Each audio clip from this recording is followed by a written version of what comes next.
Now, at the risk of sounding a little biased, I grew up with this game. It's a ton of fun and I love it. But it's not perfect. That being said, it's a relatively cheap game, and Pokemon Mystery Dungeon Red Rescue Team. If you are lucky enough to have a Game Boy, I'd pick this game up. It costs a fraction of what other Pokemon games are by comparison.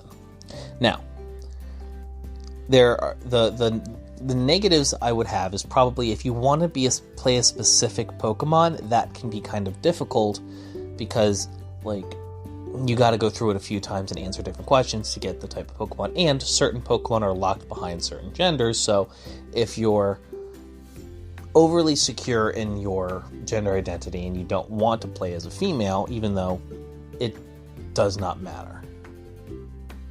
Unless, the pronoun, unless you really care about the pronouns, it doesn't matter.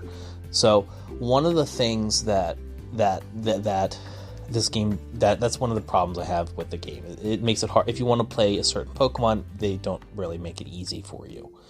So you have to soft reset a few times to get what you want. That being said, they do a relatively good job of throwing you into the mechanics of the game and in a really stupidly simple dungeon. So with that it's really hard to die in, and for a game that is as hard as this game is, the tutorial is kind of misleading. But then again, the main storyline, the climax at the end, the after story is significantly harder by comparison. But I digress. Pokemon Mystery Dungeon Red Rescue Team is in my opinion one of the best Pokemon games ever made. I understand that is a lofty claim, but there's just something about pixel art to me that just stands out a lot more than 3D graphics. So I'll always have a soft spot of pixel art because it requires more. I think it's more visually appealing.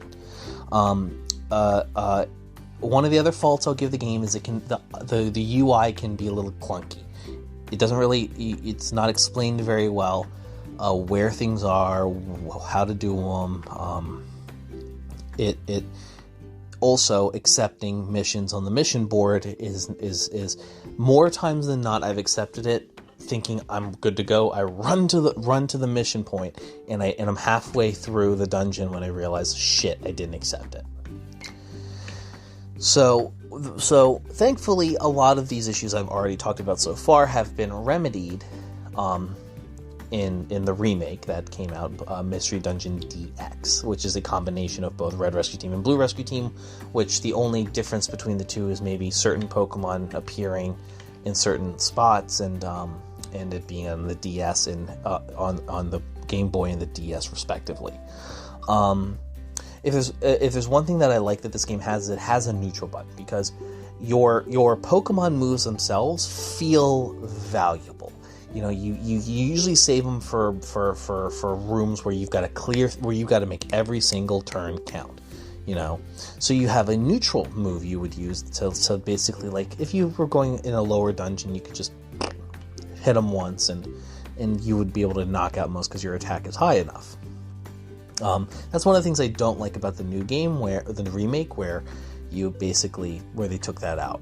But it allows you to grind more simply, and if you need certain items in certain areas and you don't want to risk losing everything you've collected, a good way to do that is go to small dungeons where you can clear it easily at higher levels and just grind. It's a very later on in the game, in the end game stuff, which the end game is is most of the rest of the game. Even I haven't gotten to the true climax of meeting Lucario at the end, which is admittedly very difficult. It's not easy. You've got to go on so many different quests, and you better hope you're getting to level 100 quick, because there gets to be a point where brute force is not going to cut it. You're going to need to stock up on items. You're going to need to have the right type of teammates with you to finish this, and it's not going to go well if you don't.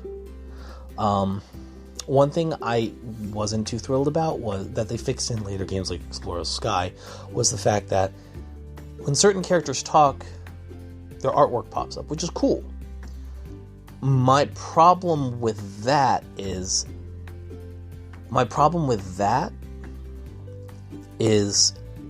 like, if you evolve you and your partner, you will end up like not seeing those anymore. It'll just be a bland text box at the bottom, and it's kind of lame. So it's like you lose something when you evolve, even though you get, more power and so on and so forth. They allowed you to evolve straight out of the gate, which I really enjoyed. I didn't like the fact that in Explorers of Sky, like, you had to get to a stupidly high team rank before you'd be allowed to evolve, which I was not too thrilled about, per se. The world feels very alive, it feels very populated, and as the game goes on, it feels more and more populated.